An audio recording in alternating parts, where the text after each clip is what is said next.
Machine's off. We'll start. Now he's calling it. Boy, Dave Mercer. Oh, all right. Let's get on. We got a good program. We got a good people. All right, guys. We're gonna call it to order. First of all, I want to say thank you. I was my DJ over here is still playing music. I want to say thank you. We had a great turnout with the committee. I was afraid with today being an off day from a legislative, on the floor day that we had. And I want to say thank you for the committee for your attendance here. It's always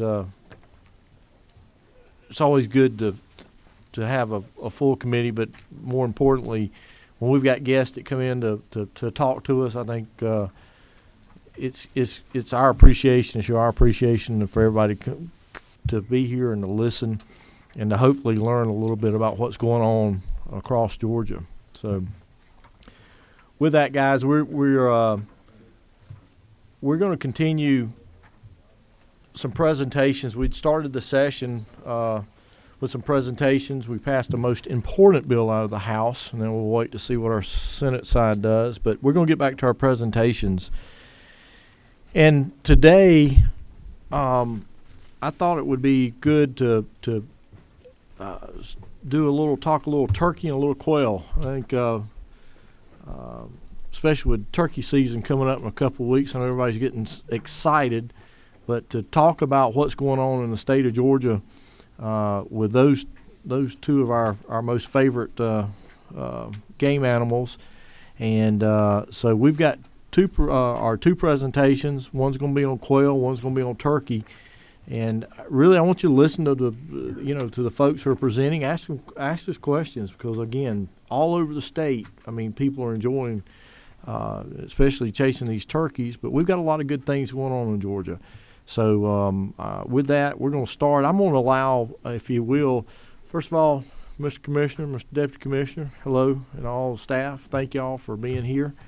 But I'm going to allow, if where's Mark Whitney? Mark, I know we got some folks from your shop. If you will, briefly introduce everybody that's going to be here or that's going to present today and start it off, and then we'll get them up here. We'll probably do quail first, and then we'll follow it with turkey. Yes, sir. And thank you to the committee. We appreciate the opportunity to come in here and thank you. Come in here and talk to you today.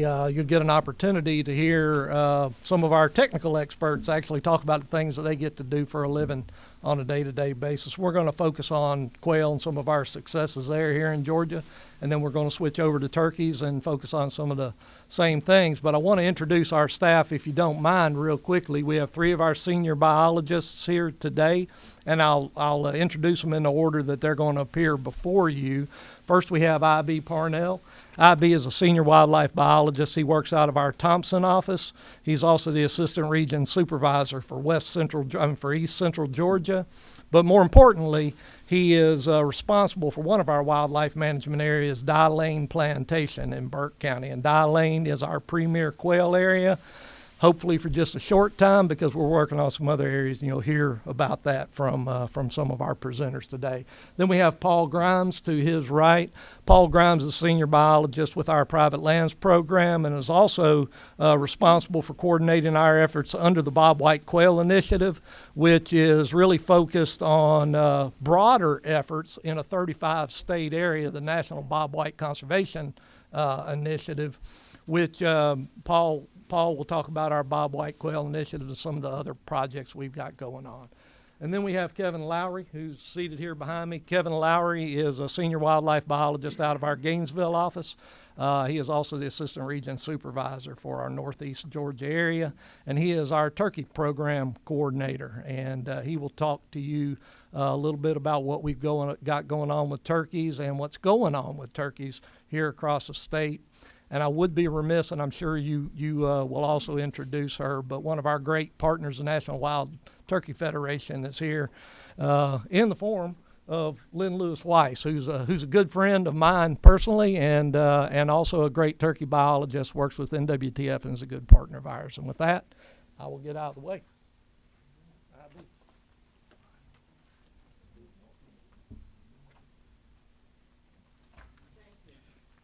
You're welcome. Mr. Chairman and members of the Game Fish and Parks Committee, thank you so much for the opportunity to come here and talk with you a little bit today about one of our great management successes, at least in my region, and I think we can safely say in the state of Georgia, and that's Dye Lane Wildlife Management Area. As Mark alluded to, it's in east central Georgia. It's about 30 minutes south of Augusta, just to kind of give you an orientation. So as I go through, you're welcome to flip along. These are PowerPoint slides, and I'm going to touch on each one of these, and you can follow along with me. Dye Lane was purchased by the U.S. Army Corps of Engineers in 1992 as a mitigation for the Lake Richard B. Russell project. And they have decided to enter into a cooperative agreement with the Wildlife Resources Division to do the on-the-ground management. So they provide a budget for us, and we put legs under that at Dye Lane. It's been managed as a part of our WMA system, or Wildlife Management Area system, for the last 24 years. So on the next slide, you'll see two pie graphs. What I'd like for you to look at there is the relationship between the red, which we considered poor quail habitat, and the green, which we consider good quality quail habitat. So the snapshot there is from 2000 on the left, and you can see that the red outweighs the green. And there on the right in 2014 is another snapshot of what the habitat looks like on the ground at Dye Lane, where the green far outweighs the red. So quail need what's called early successional habitat, and that is essentially weeds and grasses that are from about your belly down, your waist down. So they need a mix of first year weeds, they need some grasses, and they also need some shrub cover. And so what we did in 2000, we had more of the bad cover that was not in that stage. 2014, we've transitioned into a high quality habitat. So if you'll flip to the next slide, that shows you a little bit more how that was laid out on the ground on the property. Again, that snapshot in 2000 on the left, you can see all of the red. And the little pockets of green are kind of scattered through. But what's most important is that when we were able to renovate that habitat, we were able to connect up those patches of green, because a quail doesn't live in a huge area. They need areas with all of those different habitat components that they need to raise their young, to escape from predators, and to feed and make a living, all in a relatively small space, say around 20 to 40 acres on the ground. So not only did we increase the quality of the habitat, we increased the connectivity of that habitat, which made that the overall landscape better for quail. So how did we do that? We use 4 main techniques to manage our quail population at Dye Lane. The first one, and the most important, is intensive habitat management. And I'm going to touch on each one of these as we go, but I want to introduce them. We also use supplemental feeding, we use predator management, and harvest management. Those are the 4 main aspects to our management program at Dye Lane. So the intensive habitat management, aggressive timber thinning. In 2000, we had pine plantations on the property, which are basically planted in rows like crops are. And over time, when those are growing, the canopy or the limbs and the needles, they close up and there's no sunlight getting to the ground. And when that happens, you don't have anything but pine straw underneath. That's very poor quail habitat. Well, starting in 2001, we started the habitat renovation. We went in and aggressively thinned those pines. That's a very heavy thinning, heavier than you would see in typical commercial forestry, to allow a lot of sunlight to get to the ground. And what I mean by that is you want to see at least 50% direct sunlight on the ground at high noon. So you're looking at a lot of trees coming out in order for that to happen. So the next aspect would be prescribed burning or prescribed fire on the landscape. And what we do is we burn in small patches scattered throughout the property. We try to burn anywhere from 1,200 to 1,500 acres of the habitat each year. And that sets back, that succession goes from the thick and tall shrubs and weeds and all, sets it back to a level that is better for the quail in the following years. We also use seasonal disking. That's pulling one of those disc harrows behind a tractor, just like you would see in farming, except for we're not trying to get it quite as clean. Once again, that sets back the succession from the thicker weeds and grasses into a thinner environment, and that provides habitat for the young quail. After they hatch out of the egg, they need that open, weedy environment to find bugs in.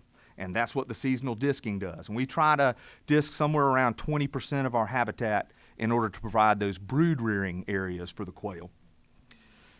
And what we can't get with the fire and with the disking, that's when we use the herbicide and the mechanical treatments, because sometimes the fire may not get intense enough, or we may not, we may have too much rain or something. We can't get in there with a disc, so we may have to go in and renovate with a big brush mower or with some herbicide treatments to set that succession back to where it needs to be. Moving on to the second management technique that we use is supplemental feeding. We have feeders that are scattered throughout the property in the fallow habitat, the fallow field habitat, weedy and brushy areas. And because we manage public land for multiple species, that's why we use the feeder approach. On private lands, they have some more flexibility with how they deliver that to the birds. And the reason that supplemental feeding is important is in drought years, whenever there's not enough rainfall to produce good insects and seeds and things like that for the birds to live off of, that helps the population not dip too low. It evens out the troughs. You have peaks and troughs in your habitat, that evens out the troughs. All right, the next management technique we use is predator management. There are a lot of animals out there on the landscape that like to eat a quail, and especially like to eat a quail egg. And a lot of those predator species historically were not in a high abundance for two different reasons. One, because our landscape in Georgia has changed from a more agricultural row crop farming landscape to a more mature timber landscape overall. And also because people used to trap and either sell the furs or eat those animals as a part of their livelihood. So those two things, the habitat change and the fact that not as many people are trapping, has an artificially high number of these nest predators on the landscape. And the animals I'm talking about are things like raccoons, possums, armadillos, foxes, bobcats, skunks, and coyotes. So naming off all of those. So on every property, it's not important necessarily to remove these predators, but there's a technique that's been developed through some research with the Tall Timbers Research Station that'll give you an idea of whether or not you need predator management on a given property. And that's called a predator index. We do a survey each fall where we put out scent tablets and we're looking to see tracks of these different predators. So we'll know that if we have that number of predators, if it's below 15%, then we don't really need to worry too much about the predators. Well, at Dylane, prior to any predator management, that number was 40%. So we were more than double the threshold where it would have done us some positive good. I'll talk a little bit more about that in a few minutes. And then our final technique of management is actually hunter-harvest. So we don't have a ton of properties out there, public properties, that allow hunters to come out and find a lot of quail, an abundance of quail.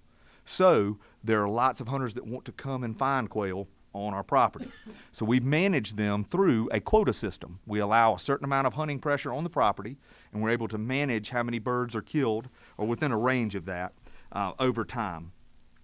So the goal is to keep our hunter harvest at 15% or below of our fall abundance estimates. So how do we measure success? We've been doing this for 24 years. How do we know whether we're making progress, whether we're succeeding? One way we do that is through a population increase, surveying the quail population and see how many birds we believe are on the landscape. The second is to look at that predator index and see where we are in relation to that threshold. And then the third one would be hunter success or hunter satisfaction. So when we're measuring success, I've got a graph here. The orange line is when we go out and do surveys in the fall. We're listening for quail coveys calling early in the morning. And that is actually the total number of coveys heard calling in each year. And the scale is on the left-hand side. So at our peak, we were up around 120 coveys that were actually heard. We then feed that information into a model, population model, and that gives us a population abundance estimate. And then the blue line that you see there is from that abundance estimate, we translate that into a density of birds per acre. And you can see that over time, from 2006 to 2016, we've got a positive trend going there. And then in 2006, our covey estimate for the whole property was 137 coveys. Our 2016 estimate was 228 coveys. So we've made significant progress in terms of on the landscape because of the habitat management and our management program with our quail population. So the next page shows you what our predator index looks like over that time. Notice that black line there, the horizontal black line, that's our 15% threshold. The 5 years to the left of that scale are the 5 years before we did any predator management. And the average of those is about 38 to 40% predator index over that time. So predator management was initiated in 2011. We saw somewhat of a decrease there, and then in 2012 through 2015, we've been below the threshold line for the most part, and then this past year it ticked up a little bit. So to the right-hand side of the graph, we've been below the threshold, and I think you can see a corresponding, if you flip back to the other page, I've also got that on the population graph where you can see where those different mass aspects to our management have had a positive impact on the quail population. So our hunter success, we measure that in the number of hours hunted for each covey that's seen, and our goal is to try to provide a high enough population for our hunters to find a covey in every 2 hours or less. Most hunting parties go for about 6 hours. That means they'd find about 3 coveys on average. As you can see on the left-hand side of the graph, before our habitat renovation, we were up in the 7 to 13 hours per covey range. That's a lot of hunting to find a covey of quail. And then you can see as we added treatments going to the right, you can see that hours per covey come down to where we were in 2013 and 2014 was about an hour and a half per covey. And that's where we'd like to stay. But one thing about quail management is there's always something that needs doing, because your habitat's always trying to come out of that early successional stage and go to something later. So the past 2 years, we've been needing a timber harvest, and we're in the process of having that done now.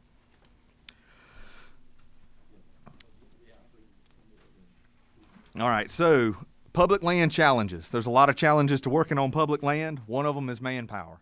It's very manpower intensive to keep that early successional habitat on the ground. We need 3 to 4 full-time employees. We usually have 2 to 3. So that's where we work. John Bearden, John Vescuso, and Henry Williams are a vital part of our management on the ground. They're the ones that make this habitat stay in the right shape. It costs a lot of money, and the Corps of Engineers partnership with us has given us the ability to manage at the level that we need to. Public perception was something that we battled early on. Doing this whole-scale thinning, our deer and turkey hunters felt like that was going to negatively impact those populations. And so we had to discuss that with them, and I'm going to touch on that in just a second. And then managing user groups. We've got all kinds of user groups that want to be out on a property that looks like Die Lane. We have horseback riders and bird watchers and other hunting enthusiasts. That's a good problem to have. And then legal restrictions. There's things that you do on public land, on private land that you can't do on public land because you don't have the ability to manage those user groups quite as easily as on private property. So the deer and turkey response. Prior to our whole-scale habitat management, we had about 24% hunter success on our deer. After the habitat management for quail, 24% hunter success for our deer. The picture in the bottom right you have there was about 3 years ago. That young man's first time he'd ever hunted on Die Lane. He went with his dad.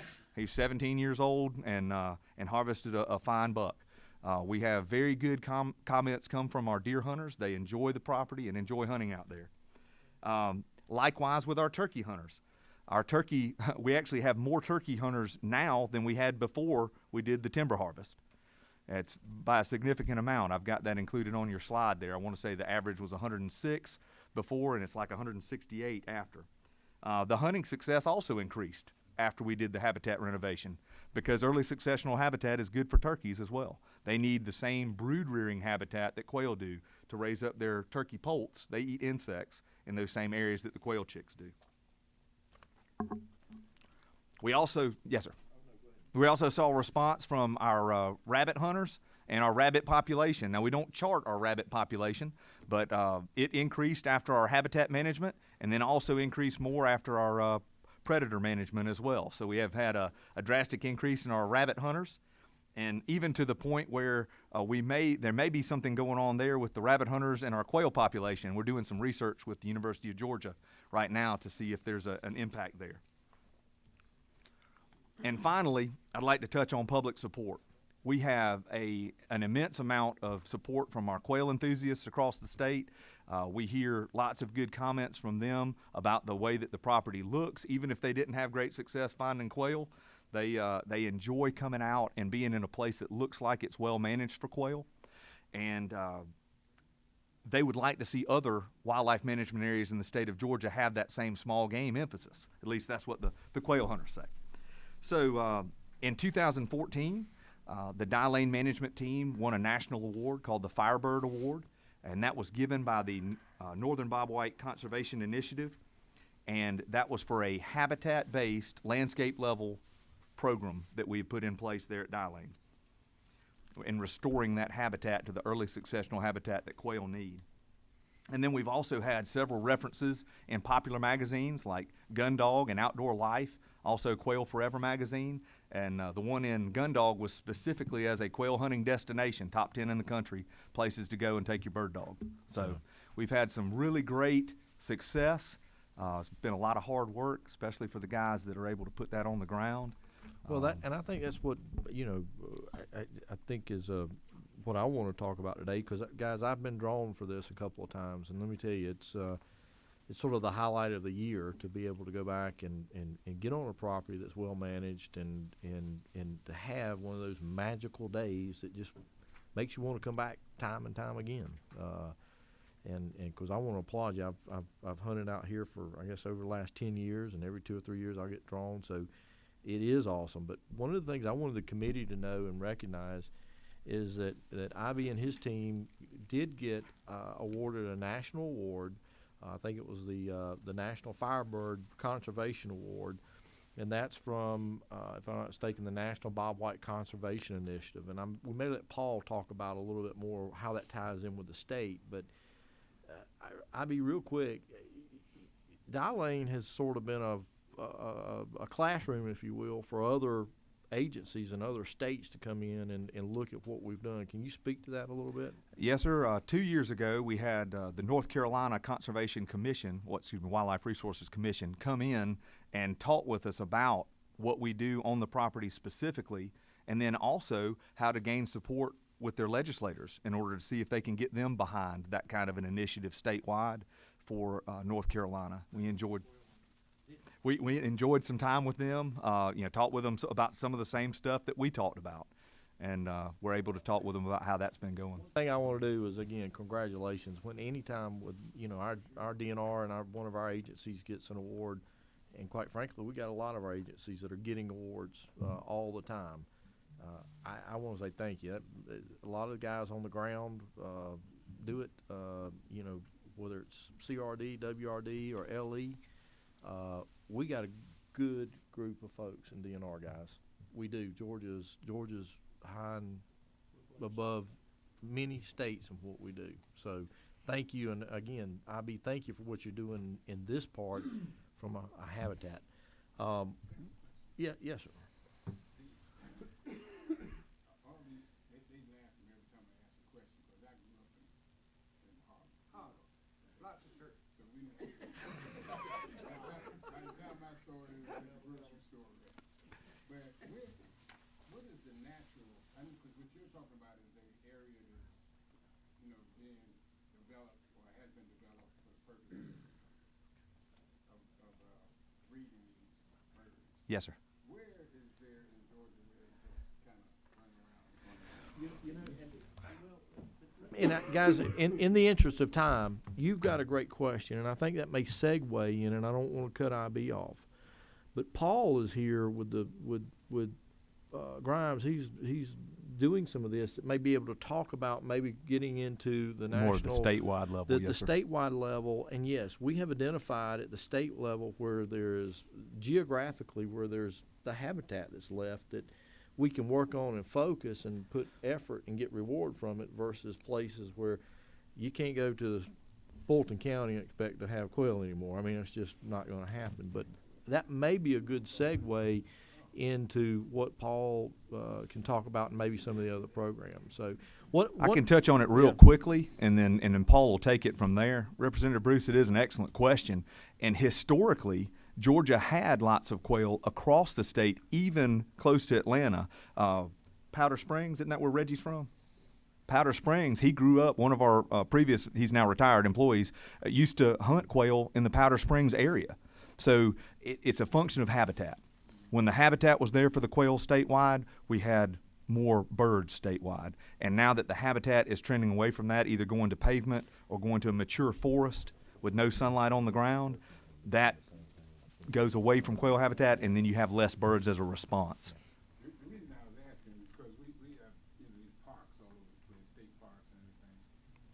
You can't do that. No, it's an intensive management from that perspective. So, I think from a point of view, and that again, I think what Paul can segue in, and Commissioner, Just say quail habitat's different, but we do offer quota hunts as part of our deer management program on state. Yeah. We rotate them through. We've had them as close to the metro area as Nola Mountain State Park for deer. I guess I wasn't looking at it from the hunting side of it as much as, you got kids all the place, and they know I always have activities for kids. It'd be nice to be able to see some of these non-predatory type animals in a natural atmosphere where kids and others can appreciate. Well, and I think the Commissioner and I talked about this. We want to, and I am serious, I want this committee to plan on 3 trips this year. We're going to see all parts of the state this year, and I think maybe we can talk about that later on. But unfortunately, some of these critters can't adapt that well to, some of our urbanized areas. But deer and coyotes can. So. Would that be the opportunity to maybe shoot 2 coyotes while we're? Yes, sir. That would be the fine opportunity, guys. In a matter of time, first of all, go ahead. One last question for IB. Well, Mr. Chairman, thank you. It was actually a question for you. Yeah. On the 3 hunts, that's a quail hunt, turkey hunt, deer hunt, all at Dial Lane. Well, I don't know if we can get all those. Well, I had to talk to the Commissioner. They're throwing in alligator. So, but anyway, guys, in the interest of time, we do. I want Paul Grimes to come up. IB, you can Thank you. scoot over or let change out with him. But Paul again is over our private lands, but sort of our quail biologist for the state. And Paul, one of the things I wanted to talk about was not only some of the initiatives that IB has taken and has ran with and done such a great job at Dial Lane, but we're looking at other states. I may segue into Representative Bruce's question about other places, and I know we've got some other initiatives that are going on, and maybe take it from there. Tell us what you're doing, and maybe incorporate some of those questions in. Yes, sir. Thank you, Mr. Chairman, members of the committee. That's exactly right, and we have, and I'll talk a little bit here in just a little while about areas we've identified in the state. And what we want to do is target the areas where we have the highest likelihood of success for restoring these species on these properties. And a lot of that is very reliant on and dependent on landscape context. So really where these areas fall and what the habitat's like and what the land use is more specifically around that area. And so I'll talk a little bit more about that here in just a minute.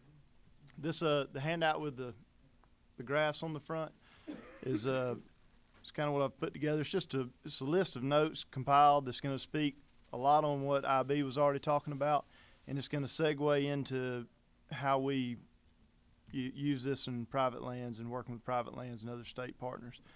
So just like IB was talking, it's the 4 pillars needed to achieve and sustain huntable quail densities, and it always comes back to habitat as being number 1. Habitat is key. Heavy thinning and burning. And that's what it's all about as far as getting that habitat restored in an area where the landscape context is conducive to restoration success. And so you'll see on here we've got the management must be intensive and extensive.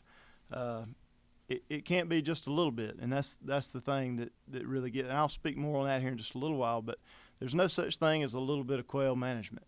On these areas that we've identified as quail areas that we're trying to restore huntable densities, it can't be just a little bit. It's got to be all or none, so to speak, to be successful at achieving those densities.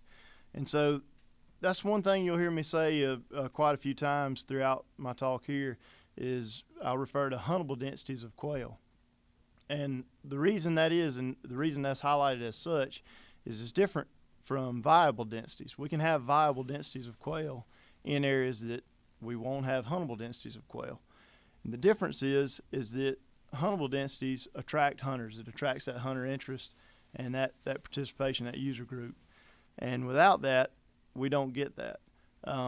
There's a lot of other things I'm going to talk about here why huntable densities are important over just viable densities alone with this habitat restoration effort. So moving down, and again, not to beat a dead horse here with this, but regulating the harvest is incredibly important on these areas. We don't want to over-harvest. We want to make sure it's sustainable through time with that habitat management effort. Predation management is just like IB was saying, we have artificially high densities of a lot of these mesomammal predators, nest predators, and keeping that number suppressed to a level where quail can reproduce and achieve huntable densities is paramount. An additional predator management tactic that we use on these areas, like IB mentioned, is year-round supplemental feeding. And another important component of that supplemental feeding is a predation management practice by eliminating that exposure, additional exposure to hawks. So obviously we can't legally remove hawks from the food chain. So a way to combat that would be to limit their efficiency at catching quail by using these supplemental feeding practices in areas where they're less likely for success. So quail management is not single species management. A lot of times it gets that banner, but that's not the case. And I've got a few graphs here to show exactly what I'm talking about. It's just simply not single species management. These management practices that are done on Dylane, and you'll see they're highlighted here, some of the fruits of that effort. Looking at deer hunter success by some of our more popular WMAs across the state, and this is not a knock on any of these WMAs, it's just simply to highlight that yes, in fact, this quail management practices that go on Dylane yield these type results for these other game species as well. And this is focused on game species.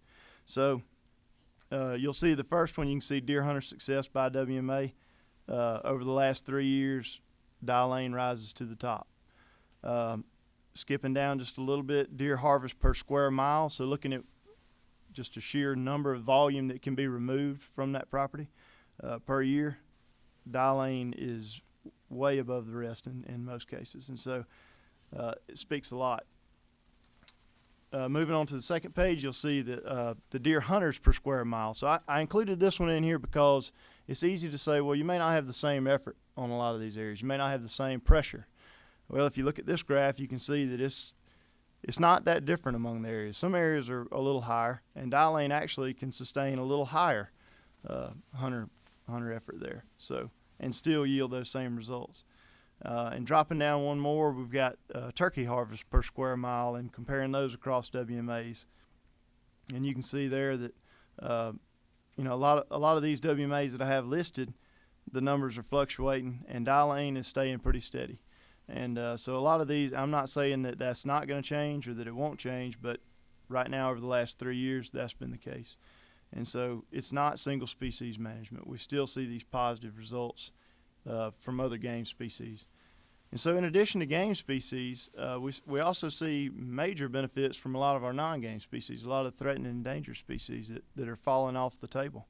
And these same intensive management practices are benefiting those species as well, such as gopher tortoise, RCW, and many others across these landscapes.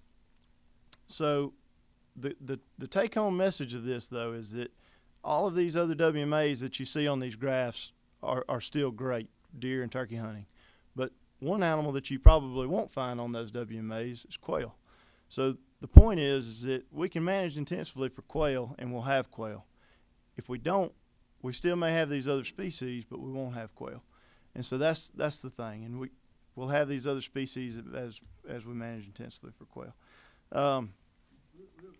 Yes, sir. Paul, and again, I want to make sure we got time, but can you transition from what we're doing in Dylane and our state program that's going on, and we've identified these areas where we know if we put the dollars are going to return the highest yield as far as a benefit, and maybe those priority areas that we have identified and that we've already started working on. Yes, sir. Will. Okay, so skipping on to the third page there, I've got a table broken out where we'll dive into these other areas. And so just real quick, the Bob White Quail Initiative has actually started this model in the state of Georgia that has since been adopted at the national level across 25 other states, looking at a tiered focal approach. And so each of these areas will be a focal area in the state of Georgia. And you'll see I've got the three focal tiers listed out here. These areas are public land in Georgia, and they're across the state. They've been selected for their likelihood of success and for reaching huntable densities of quail on the areas. And so you can see here we've got Silver Lake WMA, we've got Chickasaw-Hatchie WMA, River Creek WMA, Elmadale. We've got a new one that's on the list. It's a pending quail focal area that's actually in Jasper County. It's in the Piedmont region of Georgia. It's a new up and coming effort. We'll hope that it takes hold, but right now it's still pending. That's the Oconee Quail Focal Area, and then also Die Lane Plantation. So you can see there, these are the areas that we have in Georgia where the effort's focused to this level of intensity. And so you can see the current quail population as of fall of 2016 in these areas, and then you can see our goal quail populations for these areas and what we're trying to get to through these 4 pillars of quail management that we've talked about. And so does that, Mr. Chairman, does that? Yeah, and I Speaking- think that's, in other words, these are the other areas that we're starting to come in. Yes, sir. One thing I'd talk to the committee, we always are talking about our conservation partners, and we've got Lynn here from National Wild Turkey Federation, but Quail Forever is another one of our conservation partners. And as you can see on that sheet, they're starting to allow chapters to raise money to go to these areas. So it is more than just us putting in money. Our hunters and fishermen are putting additional money in through these conservation partners, and so I think that's very important. And as we get there, we're gonna have better everything on it. And again, I know rabbits aren't necessarily on here, but everywhere we got good quail numbers, I think our rabbit numbers also jump up significantly, and then I think our turkeys tend to do well. So I think that's the part. But again, management techniques here and what y'all have talked about, but one of the things, guys, is thinning and burning. I mean, I think that's what I've heard a lot from the biologists, is that's the biggest thing we can do to help pretty much all of our critters out there, is make sure that we're thinning and burning. Yes, sir. And cutting trees, because my friend over here needs something to do. But that's the other thing is, and I didn't get a chance to ask IB, but hunter recruitment is very important. Are we seeing some things that we're doing on Die Lane or some of these other WMAs, especially with the small game, getting youth and recruitment in? Yeah, so we have several small game hunting opportunities that are only for youth, or youth adult child hunts, however you want to call them. We have an adult child quail hunt, and a lot of those hunters have never hunted quail before. We'll try to get them teamed up with people who have bird dogs that go out and find the quail, and some of them have had great experiences. We also have an adult child dove hunt on opening day of dove season, and that's been a very popular thing there as well. We have that on other management areas also, but it fits in with our quail management at Die Lane. So, Mark, did you have anything? Yeah, just a couple things I'd mention just real quickly. We focused a lot on our areas, the ones we have primary responsibility for, but we'd be remiss if we didn't talk about what our programs also offer across many parts of the state for private landowners. Bob White Quail Initiative that Paul is leading up for us has focal areas. They're not just about wildlife management areas. A lot of that is private land. And there's nothing really new about quail habitat management. There's some ideas about doing some other things like the supplemental feeding. But the truth is, you can manage for quail if you know how. We got biologists that are available to help landowners in those areas to do those very things on their property. We've seen some positive results on private lands, not just on public lands. The areas that Paul talked about, we've got private landowners adjacent to there that are partnered with us and Quail Forever, that are working hard to develop habitat so that we start to get these big areas where you're having big effects on quail. That's one thing. IB talked about recruitment and retention for kids. We also have youth child hunts on private landowner properties who donate those hunts to our program to help out, just to get kids interested. No offense to anybody at the table, but I see a gray hair too, and I've got a few myself. I think any of those who may have one may recognize that we grew up hunting rabbits and quail. We didn't grow up hunting deer. And if you want to see a kid smile, and you want to see them smile the whole hunt, instead of when they just pull the trigger, put them behind a dog, whether that's a bird dog or a rabbit dog, and turn them loose in the field. And that's what we're trying to do. We are trying to find opportunities to really push kids into this sport. We talked last meeting about how important that is for actually funding wildlife conservation in this state, and that's what we're focused on. Yeah. Thank you. Guys, and Emery, I might ask a real quick question because we haven't even touched the turkeys yet, and guess what's coming up in a couple of weeks? Well, huh? Yeah, no, turkey hunting. You better not be shooting any pottages out of season. Could be arrested. You Yeah, know. you could. I'm sure. I hope the colonel wasn't around. You got a question? Quick question. For doing the burn, for instance, I have property at Callaway Gardens area, and I've been asked this question, don't want to mislead anyone. Do we connect with the forestry? Is there a charge for them to come in and do a controlled burn? Basically, I mean, what's the recommendation or what process? Yes. Yeah, I think our resident forester here is. Thank you, Mr. Chairman. Get with your local forestry unit, and they'll go out there and set up your fire breaks. And if they don't have someone in that particular district office to handle the prescribed burning, they'll get you with a registered forester that is a insured agent to do prescribed burning. And then you can get with, I'm sure, one of these guys to help you set up your panels or how you're going to burn, so that you got a rotation of young grasses coming up for the quail habitat. Yep. You don't do it in one block. That's One exactly total right. block. I'll send you my Small burn units. application. Yep. Small I'll burn send you my units. application. Okay. Guys, with that, and Paul, we'll stick around. We'll go as long as we want. I mean, I don't know if there are committee meetings afterwards, but I do want to get, I know we got turkey here, and it sort of segues, but especially with turkey season coming up in the next couple of weeks. Kevin Lowry, again, Mark introduced him. He's our senior biologist and the assistant region supervisor and turkey program coordinator. So, Kevin, tell us what's going on and with the turkeys that everybody's about to get out in the woods and chase. That's right. Well, thanks for having me.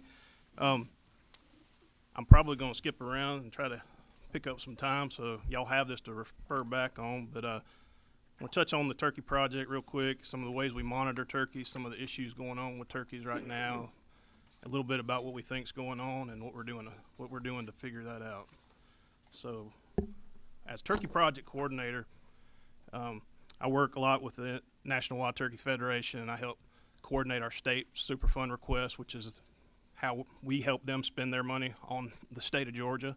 So Lynn and I work great together in that respect. I serve as a technical committee member with NWTF and work with the state chapter board, and through them we do a lot of advisory role with them, but also I help them with their Jake's events and youth hunts and mentored hunting, those sort of things, so getting those kids involved. Develop the survey instruments and coordinate surveys, and then I serve as the chair of our turkey committee, which is every region has a biologist on the committee, and they're the go-to person for that region with turkeys. So turkey population monitoring, the way we go about it in Georgia, we have three primary surveys. There's the turkey harvest survey, which is conducted shortly after turkey season. It's a telephone survey. They make about Real quick, Commissioner, are we going to have that one online? Are we going to start doing anything like our deer? Is that online, Kevin? I'm going to talk about Okay, that. okay. Yep. Right.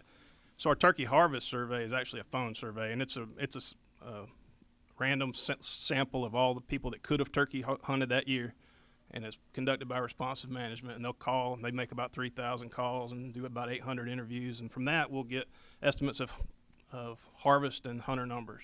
So that's our primary tool for understanding that. And then we have an avid hunter survey, which is a cooperator survey, a volunteer cooperator survey. If any of y'all carry the cards with you all season, we send out about 450 cooperators participate. We send out about 2,000 cards a year. Bobby Bond, another biologist, helps out with that. And from that, we'll get our population index, hours hunted per turkey seen. So during the course of the hunting season, you're carrying that card every time you hunt. You record how long you hunted, when you saw a hen, when you saw a gobbler, when you harvested. And so that's an important one. That is one that it's always been on our website, and you can get it there. It's going to be a lot easier in the future to find that. And our poult production survey, which is conducted in the summer, June through August, that's how we tell how many they're having, how good's the hatch. So the hens are nesting, we're out working, we observe them as they hatch, and you count how many poults each hens have, or how many turkeys you see, and do they have poults, and if so, how many. And from that we get the annual production index that we talk about most of the time in the media that you see, which would be poults per hen index. So the higher number of poults per hen, the better the hatch was, and then the lower, obviously, the lower the hatch was. One of the new tools that we have is the Georgia Game Check. I'm sure y'all have heard a lot about that. This time last year, we were getting ready to roll it out for turkey season. It went great, I think Hunter generally liked it. We had 11,200 turkeys reported to Game Check. What it is it's not a scientific survey or harvest model, but it does represent a minimum harvest. It's a biological tool to help us biologists get county level data that we weren't currently getting prior to that. And it can be used as a law enforcement tool, and it does provide hunters almost real-time harvest information throughout the season. They can log in on our website and they can see how many were killed in their county or the counties that they're interested in, almost real time. So it's kind of a neat tool for them as well. So recently, you may have heard that since 2012, we've experienced some poor reproduction in Georgia, combined with some high harvest in Georgia. This led to a shortage of gobblers, and I think hunters are finally becoming aware that there's few less birds out there for them to harvest. So in 2016, we had 46,000 resident hunters harvest 16,108 turkeys, and that was considerably lower than the year before. So when you look at what's going on with turkey production, it's actually something we've been concerned with a lot longer than the last 4 years. So the Southeast Wild Turkey Working Group has been acknowledging that poult per hen ratios, our standard for production, have been on a decline, a long-term decline, as you can see in that graph. And so in the 90s in Georgia, we would have 3 and 4 poults per hen regularly. In the 2000s, it's more been 1 to 2 poults per hen regularly. And so a bunch of turkey biologists across the Southeast were sitting around in 2008 in a meeting, and we were saying, we don't want to go down the road the bobwhite quail went on, So we can only imagine there was probably some bobwhite quail biologists in the day saying, yeah, reproduction's down, but we're all right, because we've always lived pretty easy with turkeys because we don't harvest the females in Georgia. So it's not a regulation thing. We can't affect production. So we thought, well, the population's fine. We've enjoyed robust populations. We really haven't had an issue. Hunter satisfaction has remained high, but reproduction's down. So we're scratching our heads, and that started everybody trying to figure out what might be going on. So as you can see, what's going on across the Southeast, it's a similar trend. It's a downward trend in poult per hen ratio. But then when you look at harvest in a lot of the states, harvest in Georgia, for example, has remained fairly stable, and hunter numbers, if anything, are probably increasing somewhat.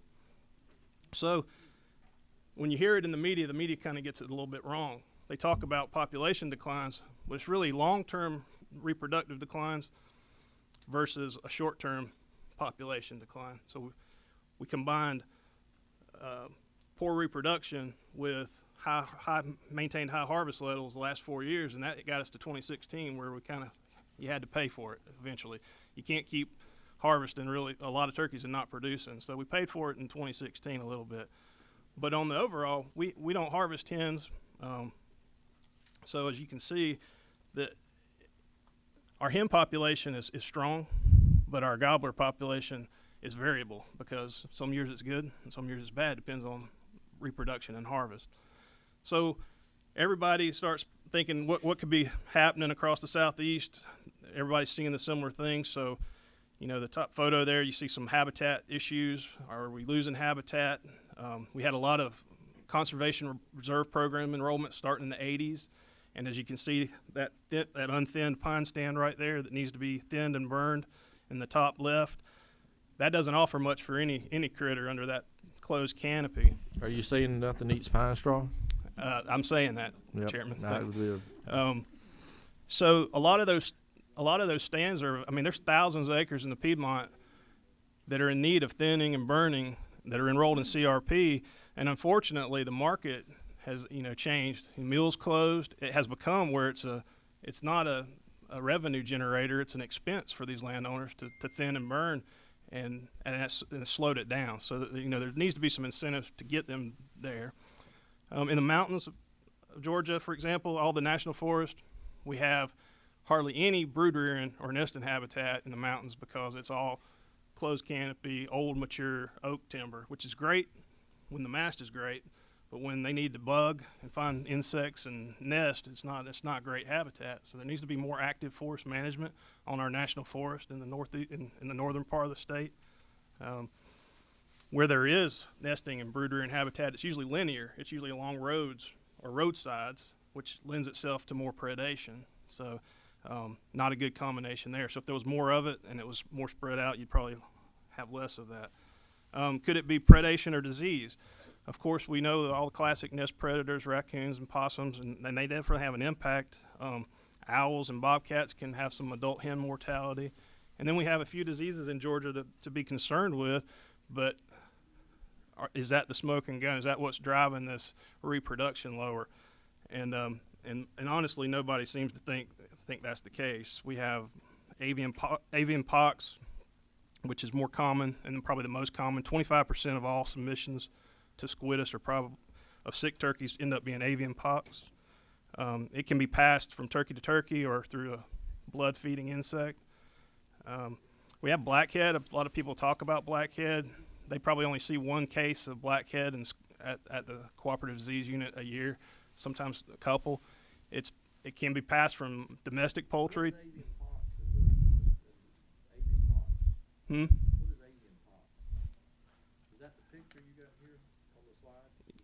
Yes. It can be. What's the genesis of that disease? It's a virus. Yeah.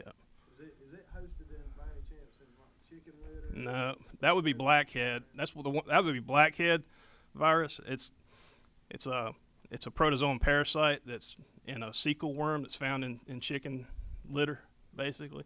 But they don't think that, I mean, it's not thought very much that that's a real big population limiting factor with turkeys. On the chicken litter, are you seeing that more in the blackhead deriving from liquid or dry chicken fertilizer? Does it matter? Right. So the only research that's really been done on chicken houses, because as you can imagine, most chicken houses probably don't want people in there testing their litter.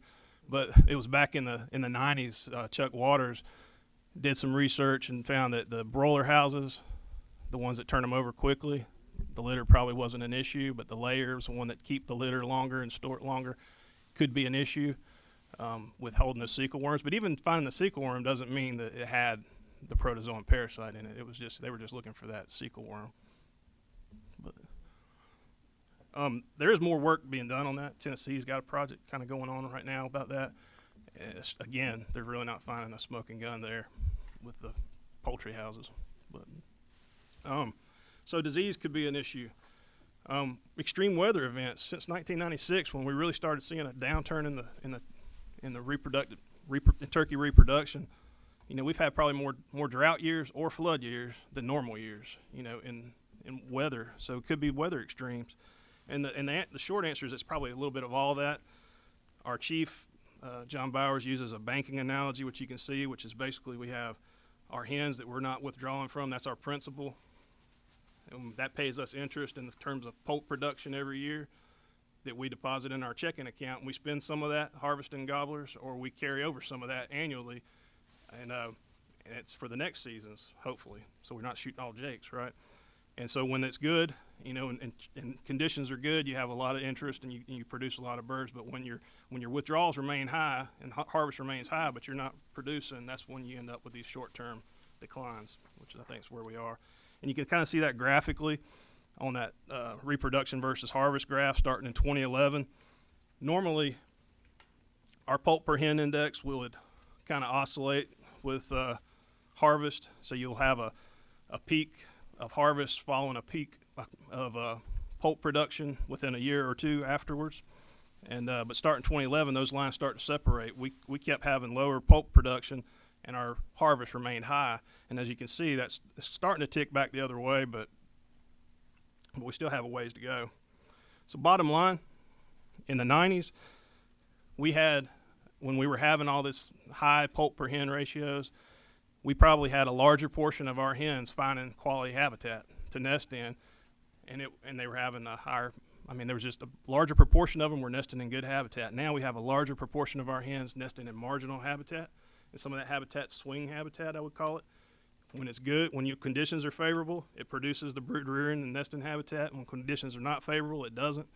And so those marginal swing habitats probably are what drive the ups and downs of our population, and that they're more easily influenced, those habitats, by weather and predation and those sorts of things. So what are we doing about it? In 2010, we hosted a whole bunch of turkey biologists at Itchaway Jones Center to talk about research priorities. From that meeting, Georgia was the first state to launch a new turkey research. We knew a lot about turkeys when we were actively stocking them, and there was a lot of research going on in the 80s and 90s. So we knew about how turkeys were when their growth rate was fast. Their growth rate, they were exploring new ground back then, and so the population was growing really fast. So we kind of knew a lot about that. So we're scratching our heads saying, well, maybe these turkeys are at or near capacity, and maybe they changed their behavior now. So we started thinking, well, maybe we need to study these things again and get some more current information. And honestly, what we're finding out is that not a lot's changed. Turkeys still, they nest a lot. They don't hatch a lot of eggs, and they don't survive very well. So it's amazing we have them at all sometimes, I think. But anyway, from that meeting we had 5 research projects at Silver Lake and Jones Center, and then we've just completed one there at Silver Lake, which was kind of a follow-up to the initial one.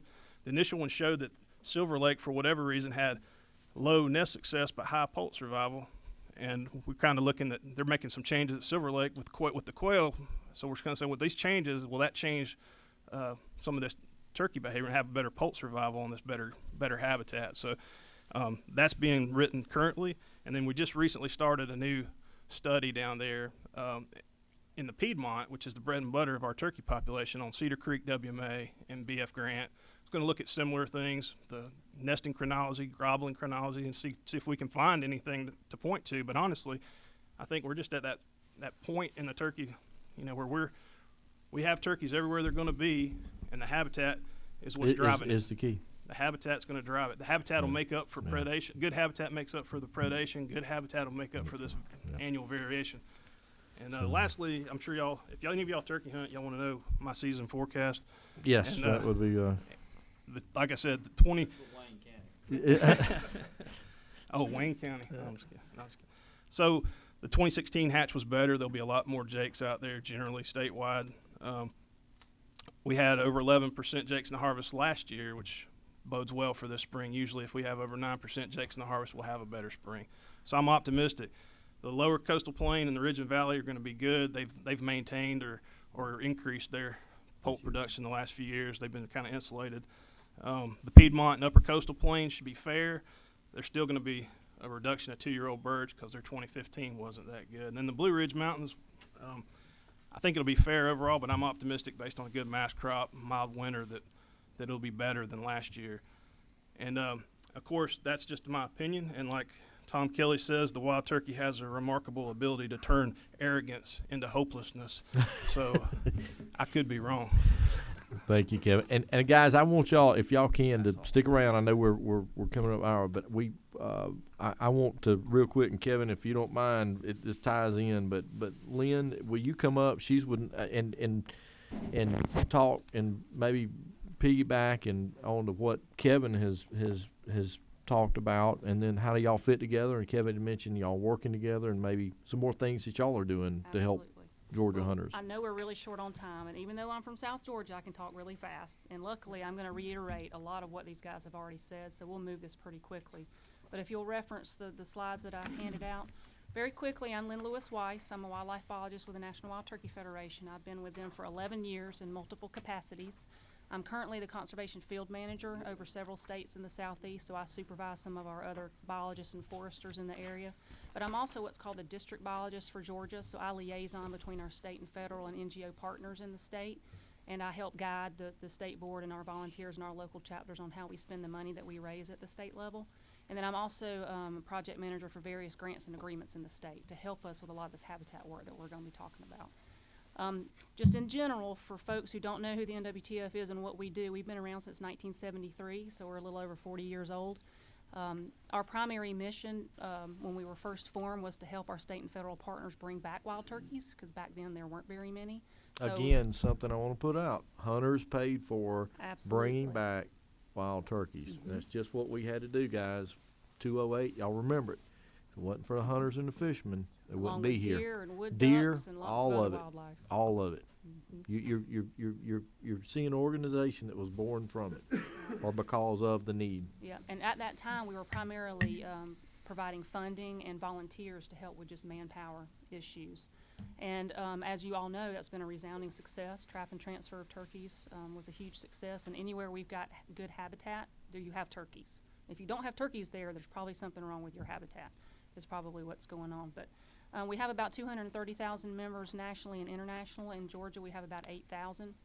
Again, we're a volunteer grassroots-based organization, so a lot of our volunteers are actively involved with a lot of our outreach and raising money through our banquet system.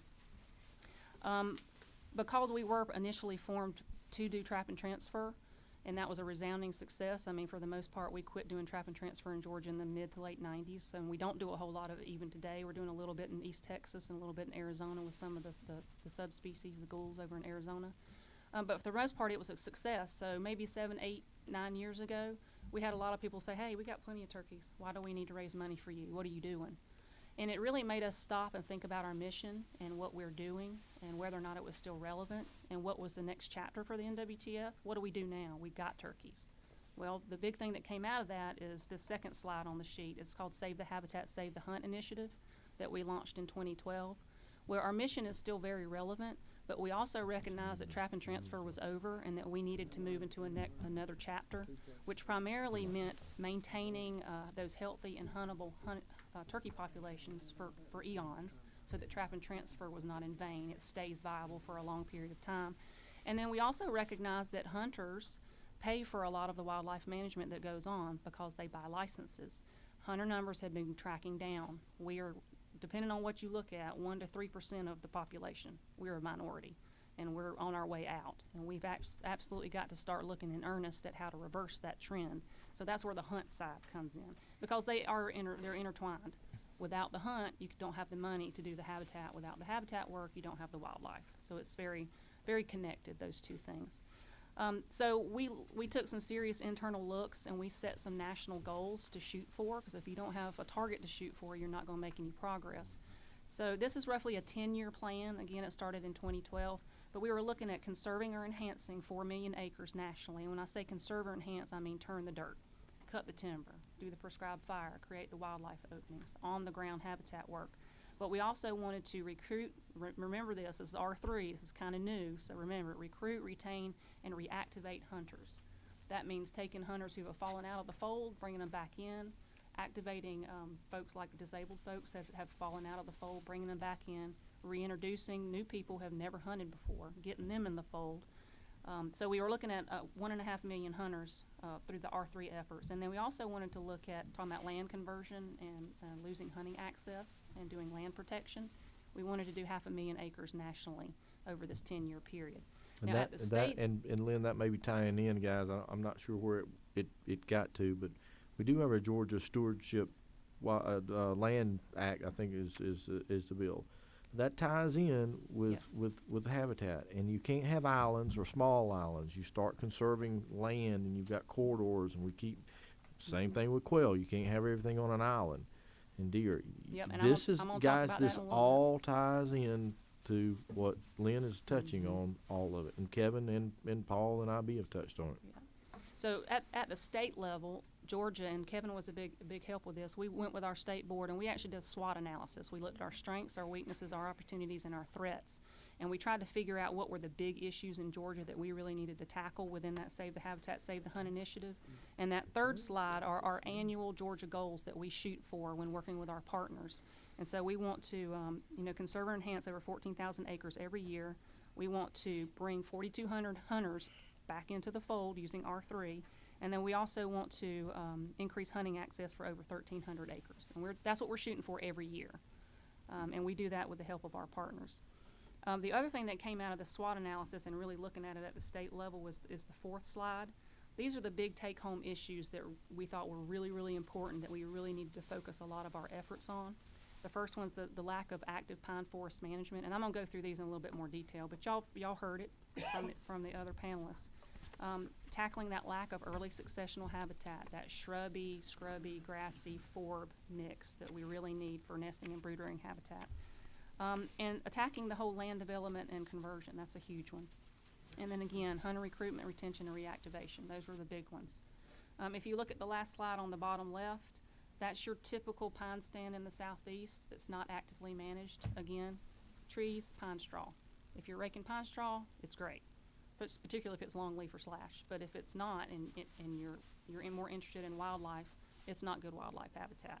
It's a desert. It is. We call it a biological desert. If you see wildlife down those corridors, it's only because you can see really well, and they're going somewhere else. They're not staying. They're moving through there trying to get somewhere else because there's no food, there's no cover, there's no nothing. And then the other picture in there, that's actually a conservation and reserve program, Planted Pines, which is a Farm Bill program. Again, great for controlling soil erosion and improving soil quality, not so much for good wildlife habitat. Again, you need to thin and burn. The bottom picture on the right, that's what we want. It's called an open pine savanna. It's absolutely gorgeous. What do you see in the bottom of it? Tons of food, tons of cover, tons of brood rearing habitat, bedding areas for deer, everything wildlife needs, all in very close proximity. And the other thing that you'll notice there, that's really, really hard for a predator to search. It all looks the same. It's not a roadside that they can just walk down. It's very hard to search. And when you've got really good optimum habitat like that, if you have predator issues, they're not as big a deal as they would be if you have poor marginal habitat. And that's what you're going back what Kevin said. If you're right there on the margin, in good years you may get a little increase, but in bad years it's detrimental to. And it only takes a few predators to make some serious impacts, where if you've got a lot of good nesting habitat and lots of nests that hatch out successfully, the predators have a harder time, making some negative impacts. But again, to get that pine savanna, you got to thin it, you got to cut those trees out, you got to get the sun to the ground, and you got to combine it with prescribed fire every 2 to 3 years to maintain that type of habitat.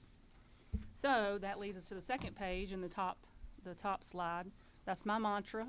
If you want turkeys, thin and burn your upland pines, and I promise you, they will come almost immediately. The good thing about turkeys compared to quail, turkeys are much more adaptable. They react more quickly to habitat manipulations than quail do, so they're actually a little bit easier to manage. So within just a year or so, if you've thinned and burned, it depends on the landscape and what's around you, but you'll have a lot of turkey response almost immediately. I did want to mention, when we talk about prescribed fire, and Kevin and I will probably start to get phone calls here shortly, there's a lot of people doing prescribed burning right now. There's essentially 2 general categories for prescribed burning. One's dormant season during the winter, which is roughly November to February. And then there's a growing season or spring season burning, which is happening right now and may go through June or July, depending on what the objectives of the landowner or whoever's managing the property. So we get a lot of calls from our turkey hunters who either, number one, had planned to turkey hunt somewhere and then find out that their whole area just got torched, or they're concerned about these fires burning turkey nests. And unfortunately, a lot of hunters, with the decline in the harvest last year and these reproduction declines that we've been seeing over multiple years, they make the connection that spring fires means killing all the turkeys, and that's why that is not the case. Actually, spring burning is very beneficial for turkeys. Now, in all honesty, you might lose a turkey nest or two if you're burning, particularly depending on the scale, the time of year, the intensity of the fire. But the benefits for the landscape scale and benefits for turkeys as a whole are much, much better. And actually, we're seeing some research, and this was actually an article that came out in our Turkey Country magazine, the most recent edition, pointing to some research in the southeast. Mike Chamberlain has done a bunch of it. He's out of University of Georgia in Louisiana. There's some in South Carolina. There's some in Georgia, where they're finding that a lot of these turkeys that nest in these areas that are getting burned, and this is a picture, you can't see it very well, but that's a picture of a turkey nest on Silver Lake a couple years ago. That was Chamberlain's research. It got burned through. The hen got up. She came back. She incubated it. She hatched off. And they're actually seeing a lot of that. It's actually more common than we ever would have thought. And one of the researchers in Louisiana actually said at a turkey meeting last summer that they've lost more turkeys to floods in Louisiana than they have in fire. They haven't documented any nests or hens that they've lost because of fire. The hens come right back into it. So there's a lot of good research that's coming out that kind of debunks that. I mean, you'll still lose a nest or two, but overall it's a much more beneficial to make sure you have prescribed fire on the landscape, particularly growing season fires. They've hit on it as well, but you see the slide with all the animals on it. Nice big deer from Burke County, not too far from Dye Lane. Early successional habitat, thinning and burning, it benefits not just game species like turkeys and deer and quail and rabbits, non-game species, your gopher tortoises, your endangered species like your red-cockaded woodpecker, your indigo snakes. The southeast is traditionally an ecosystem that's been fueled by fire, which creates early successional habitat, and that's what all these species have evolved for. So when we're managing for these game species, don't forget your non-game and your endangered species. That will help sell that message to your non-hunters who may not understand why we focus so much on some of the game species and the habitat management that we do. Now again, as far as turkeys are concerned, the real bottleneck for habitat, and the quail are kind of in the same boat but a little bit different, is nesting sites and brood rearing habitat. Those are the two big ones. If we're going to make any kind of dents in the reproduction declines, we've got to target early successional habitat, which provides good nesting and brood rearing habitat. That's the real key, and that's why that early successional habitat is so important for turkeys. And I wanted to mention, besides thinning and burning your upland pines, the slide on the bottom left, you can create wildlife openings. You don't have to plant food plots. They're great. They serve a purpose, but if you can just create wildlife openings with native plants or even plant native plants, grasses and forbs, that early successional, and maintain them with fire, it helps with your cost. You don't have as much fertilizer and seed and maintenance involved. Daylighting your roads, that's actually another picture over there where you widen your roads. It helps you with road maintenance, creates long linear strips of early successional habitat. They're really good. So there's lots of easy ways to create early successional habitat. And that picture on the bottom right, I wish we had it blown up a little bit bigger. I would have done it a little bit differently. But this is actually, if you get on Google Earth, anybody can do this. Talking about land conversion. And it can be to development, it can be to agriculture. But if you get on Google Earth and you pull up almost anywhere in Georgia an aerial photo, it actually has a time scale that you can move. And this picture is from 1993. It's in the Evans area, which is just west of Augusta, which is one of the fastest growing areas in Georgia that I know of. But you can see the Savannah River at the very top of that. But you see all the dark green sort of at the top left corner. And then flip over to the next page. You see all those yellow circles? That's 2014. That's subdivisions. Some of them as big as 450 to 500 acres in size. So not only have we completely lost wildlife habitat, we've lost hunting access. People probably used to hunt there. But we've also lost active habitat management there as well. And more than likely, we're not going to get those back. And you can do this almost anywhere in Georgia and see very similar trends. And our population numbers are always going to go up. So we're always going to have this issue that we need to talk about. So land protection is a big deal for the Turkey Federation. And luckily, we've got some mechanisms in place to help partners like DNR with land acquisition. But I wanted to show you all that because that's really very telling. That's only a 10-year period that we've lost a lot of land right there. Okay, so how do we address all of those issues that we've just pointed out? Partnerships are huge. NWTF can't do it by ourselves. DNR can't do it by themselves.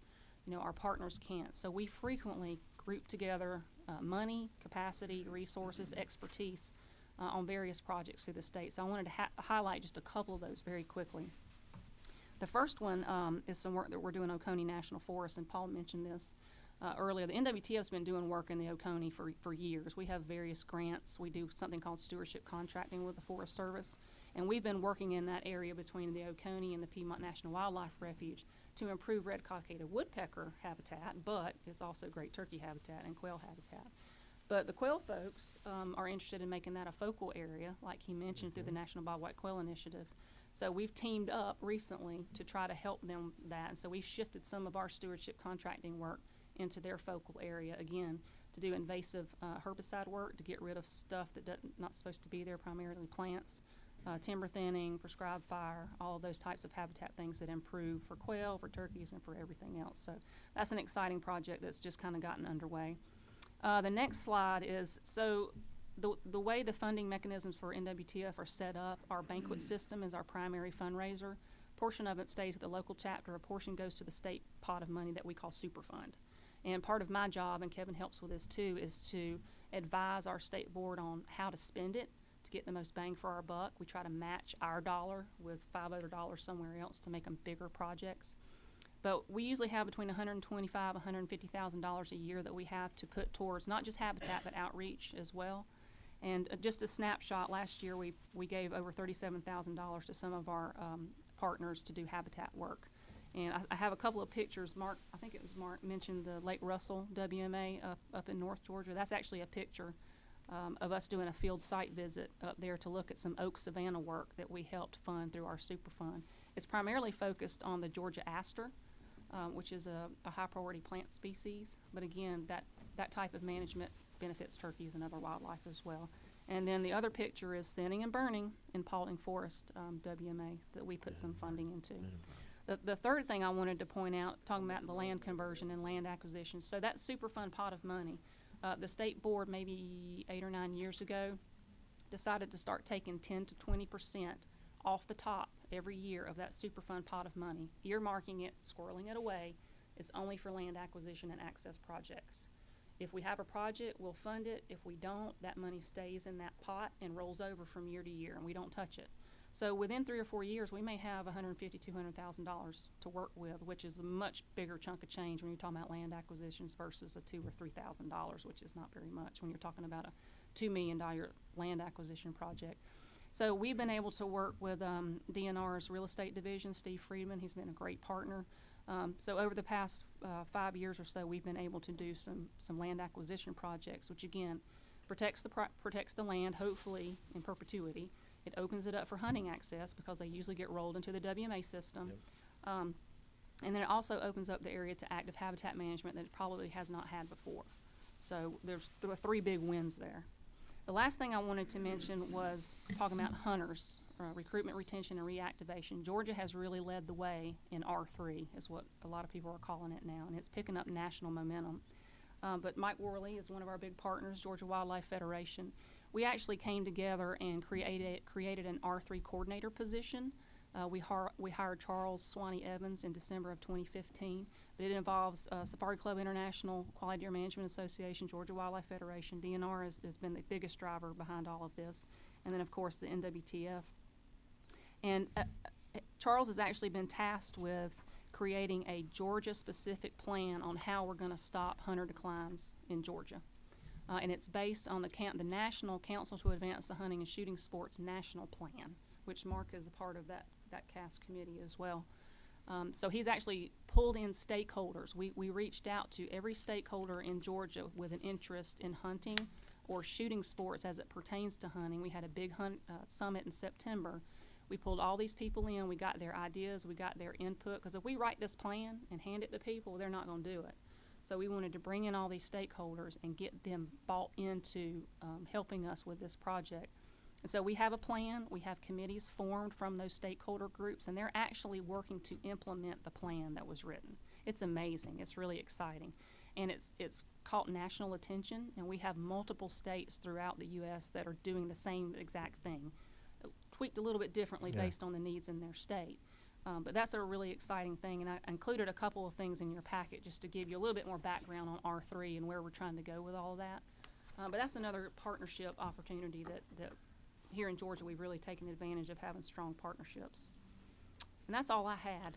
I wanted to end with one more slide. Okay. Thin and burn. Thin and burn. Burn and Thin and burn. burn. We got guys, and I know we've passed time, but I'm gonna ask the panel to stay. If you can stay, ask questions. You've got all these guys here that are experts, and they're doing great work all over the state. And I think you know, I want to say thank you. It's tied in with everything we did. And Commissioner, we got an important bill that we passed over there, but everything we've heard here ties in with why the hunters are the true conservationists. They're putting the money up. I mean, we know it, but we preach it. I want to preach it at this committee one more time. How important House Bill 208 is for exactly two of the conservation partners and our DNR that is partnering with them to recruitment, opportunity. I mean, better habitat, better experiences. I mean, conservation of land. You name it. It all fits together. Commissioner, I don't know if you got anything to top that off, but Sums it up, Mr. Chairman. I mean, you start to get all this starting to ravel together, guys, and you start to see it mesh, and that's where we got to put these pieces together and make sure that it happens. We do have some questions. Was it Steve or Jason who had a question over here? Oh, my friend, what the pretty hat today? Thank you. Miss Sharon Beasley Teague. Thank you, Mr. Chairman. This is what I need, y'all, and I know y'all, this isn't what this conversation is about, but I need help with it. May 1st, I'll be in a new city, and I need to shut everything y'all just talked about down, because we do all of that. You know, everybody don't do controlled burnings like y'all talk about, because we've been doing this for years, so we know how to do it, and they just do it in my district. They hunt. We have legislators in the Georgia General Assembly that come out in my area that know the area, hunt. I'm talking about South Fulton County, Chattahoochee Hills, and all of that. Y'all, we need to stop it. We're getting ready to develop, like she just said, and becoming a city, but I want to be able to do it where the people can live, because there are those of us that hunt to eat. There's something about eating. I deer. think what you're So saying, we Ms. have- Beasley Teague, is you're ready to stop the development, or at least put a halt to it, so I they don't gotta take stop. up all your habitat. I can't stop it no more. The representative over there made us a city, so therefore now, you see what I'm saying? We Representative gotta Bruce, stop it. I We gotta don't know if stop you it. should have Help done me, that. please. No, but you are my buddy. You are. But I need to work with the citizens to make sure they understand that New Year's Eve isn't 365 days a year anymore. We got to stop this. I mean, it's a lot of stuff going on in South Fulton County, y'all. We got turkeys, we got deer, we have foxes in the yard. I need to be, we can't do it up the wild with that. But the deer that they're shooting, you can't, and whatnot. I need to stop it. I need to help me. That's all You I'm need to saying. stop the shooting of the deer. Yeah, in my area, we can't be shooting the deer like that. We're getting ready to. Well, I we gonna have- think, Commissioner, don't we first of all, I think we've got a statewide archery plan, or metropolitan deer management plan, which is more of an archery that will stop it's geared towards exactly what, yeah. There's parts of Fulton County that can use firearms in. Yeah, we Yeah, do. but well, and I think Commissioner, though, as maybe Representative has said, as her community grows, is more populated, it may turn towards an archery only type of a program that will still allow hunting, but will stop some of the things. And Representative, Local ordinance yeah, I need We'll help also- with that more restrictive. because If the local folks, they can restrict. yeah. And that may be something you want to talk to some of our, exactly our DNR, and talk about our metropolitan deer management plan, which is specifically geared towards those populated areas where you no longer can, discharge a firearm, but you still have animals and you still have, especially deer archery. So, now I don't want to stop hunting too much. You may be growing too fast, okay? I'm saying May 1st is the date that we will be a city I know. incorporated with people. You may have more complaints. I know, Yeah. but this Control the deer population. Yeah, Well- because I'm Commissioner. Do you ever get a call with somebody saying their deer ate their petunias? Oh Isn't my that one of your God, biggest what you calls? mean? Well, but no, Representative, you may want to talk with WRD Commissioner and his folks to talk about that, looking at that plan. All right, Dominique. Thank you, Mr. Chairman. Now, just looking at the Game Fish and Parks Committee rules, we may need to add number 12, that on this committee, you can't make a recommendation to stop hunting. I'm going to talk with Representative. And so, but no, on Afterwards. the Turkey Federation, in South Georgia, we've been very blessed with the wild turkeys and got great management areas. But we've talked a little bit about access to these management areas and to be able to get to all the different front, back, and sides of these management areas. We have the Ocmulgee River down there, and perhaps we would look at some boat ramp access to being able to get into some of these swamp areas of where these turkeys are. Because, you know, these old turkeys are pretty smart, and towards the end of season, they're all back in there on them hills on that swamp, and we can't get in there to them because we need better boat ramp access. But just wanted to throw that in there. Turkey hunting and boat ramp access. Yeah. Y'all need to go have this meeting over at the Senate. Yeah.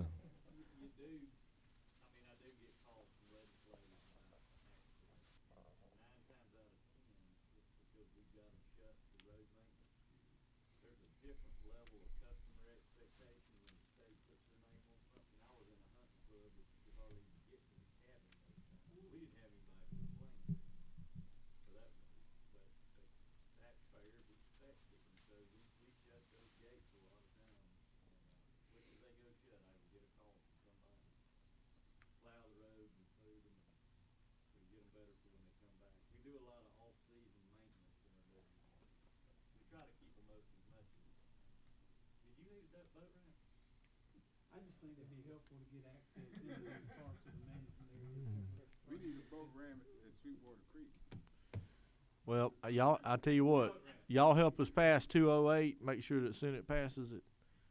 And I tell you what, we'll have a whole lot better chance at meeting the needs of our hunters and fishermen across Georgia, putting their money back into exactly what we're talking about right here, back into the management, the habitat, the access of what we've got right here. I can't say anymore. It takes money. So.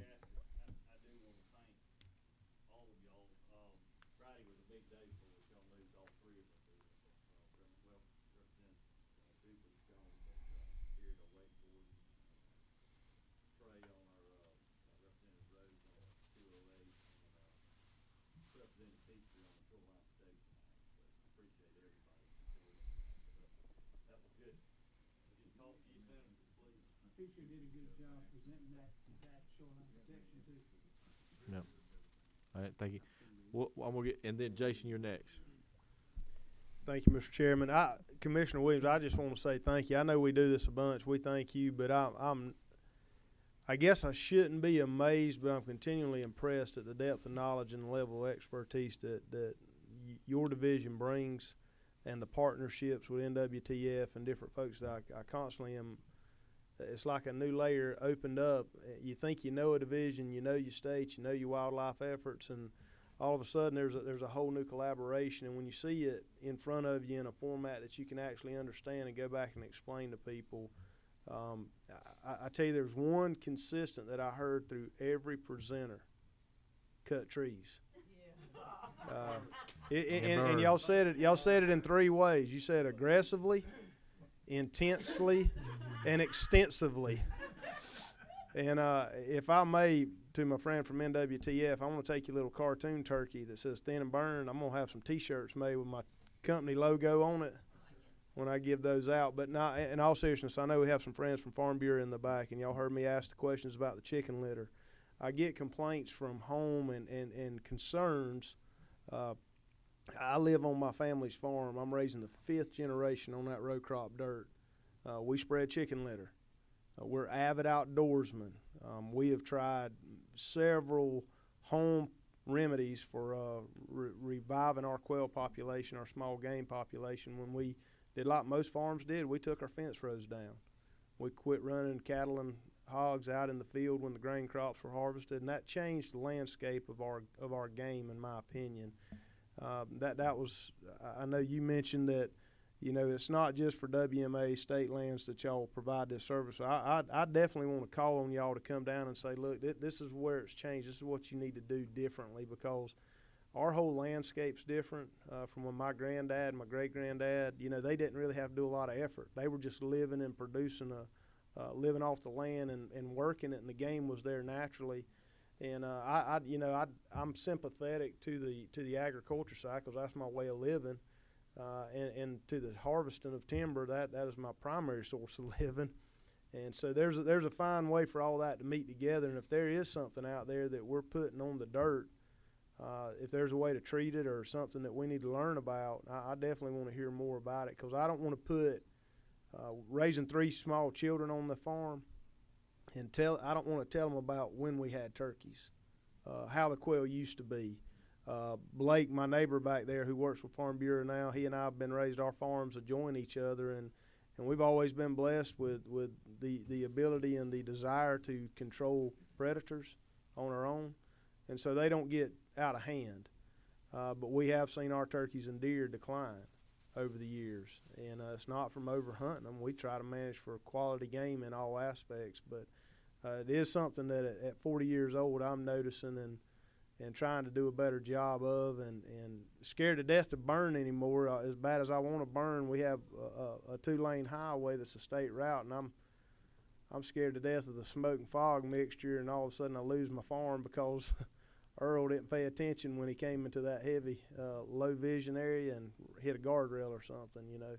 But thank y'all for your expertise and your commitment to the state of Georgia and what you bring. And you two guys, not discounting anybody else, but y'all said a few things that I want to follow up, and maybe I can come to Dye-Lane, y'all can come to Twin Lake Farms, and y'all show me how to do things down there a little better.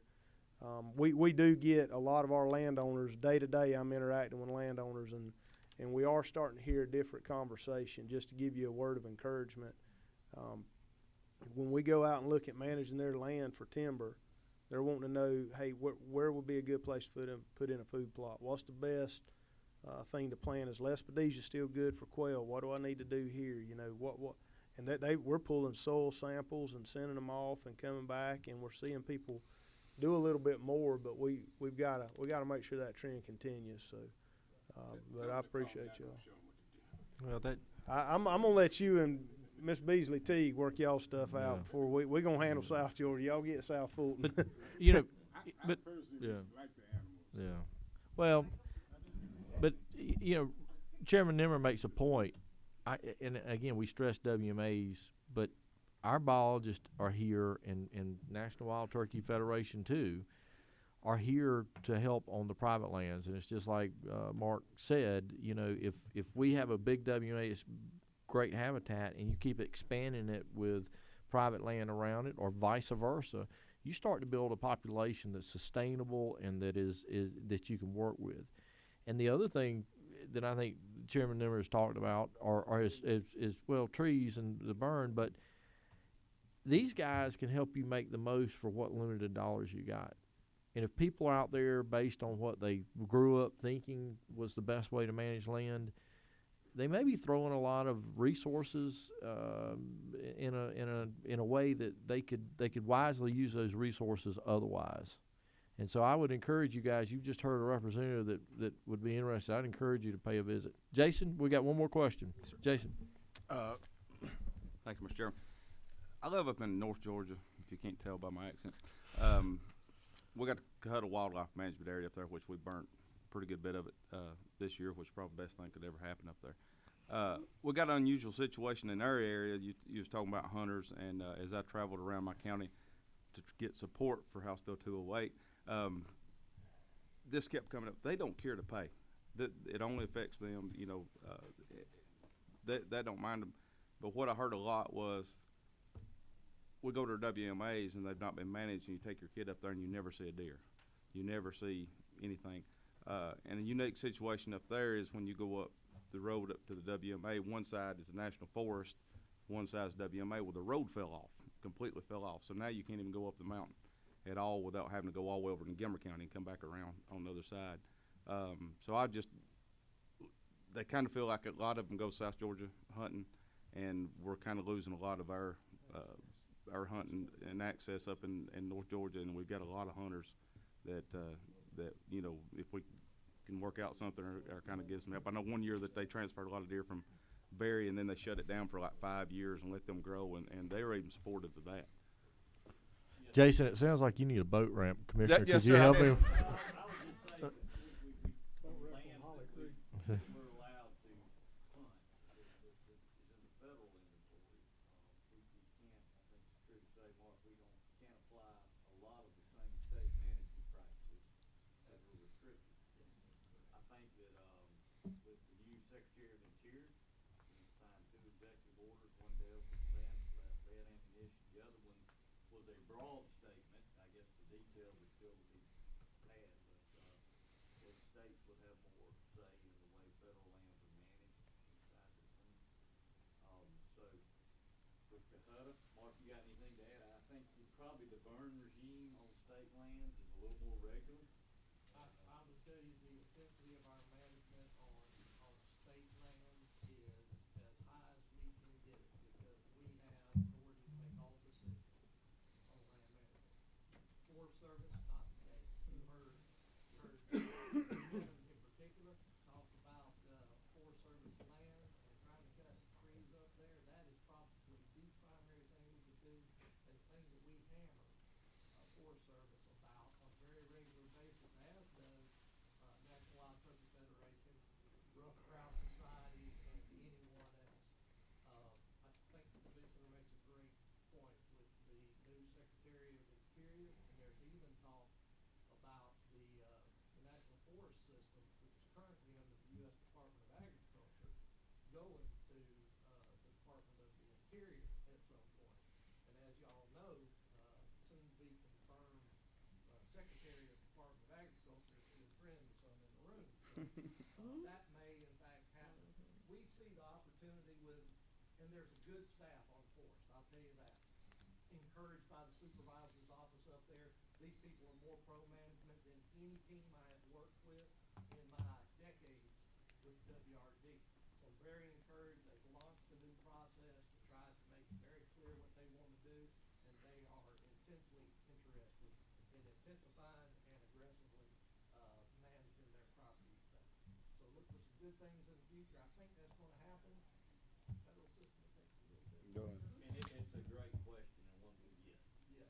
Jason, did you know that? I mean, were you aware of the differences? And Yeah, we and- was aware of the differences, and what they said was exactly what a lot of the forestry guys, retired forestry guys, said. Used to, you could cut timber up in there, and you hadn't been able to for years, even on the wildlife management areas.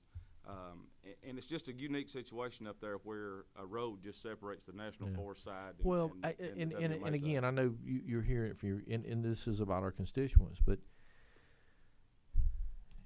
if these guys don't have the resources, I mean, we're talking a whole host of things from habitat management to access through water, through land, you know, some pretty intensive stuff. Right. And that's, you know, you talk about 2A, oh, we don't want to pay for this, we don't have it. That's the very reason that we're trying to do this. No, they were okay. all for paying Oh, for it. okay. Because that's what they were all Okay, I for. wanna- Because they said we will pay for it, because we want it managed like it used to be, and we know that there's been no funds, no Yeah. help there. But They were all for it. Your issue and all of the states' issue, where it's South Georgia, North Georgia, there's a lot of land, there's a lot of resources left. But we need to intensely manage this. And that's why, you know, your deer, your turkey, and whatever the primary species, your rabbit or squirrel, you probably don't have a lot of quail left in the mountains. But you know, grouse is one thing that I've heard a lot that people are saying, hey, we're not seeing any grouse anymore. You know, that's why we've got to have what we've got to have. We've got to have more of our capable, very much capable WRD, and partnered with all of our conservation partners to go out there, because they can focus on that, and they bring extra money to the table. Y'all heard Lynn talk about not only the efforts, the hunters already paying license, already buying all their equipment, and we're the beneficiaries of that. Okay, PR dollars and in our license fees, but they're coming in and raising additional money through these banquets that are then helping us. Again, as Lynn said, and Commissioner and all are very aware of, make bigger projects, take grants, go and get more money to specifically. So that's why I keep preaching our conservation partners are so important to what we're doing here. They're helping raise money and funds. So, again, I'm passionate about this. I hope you all know this, but we can do so much more if we got more resources. We got good people, and it's quality of life in Georgia is good, and I think primarily because the hunters and fishermen have made it that way and have conserved land, and it's also a tradition in this state. So, Commissioner, I know we're running out of time, but I want one last program. I hope we don't have any bills coming over for the Senate. I'll leave it that way.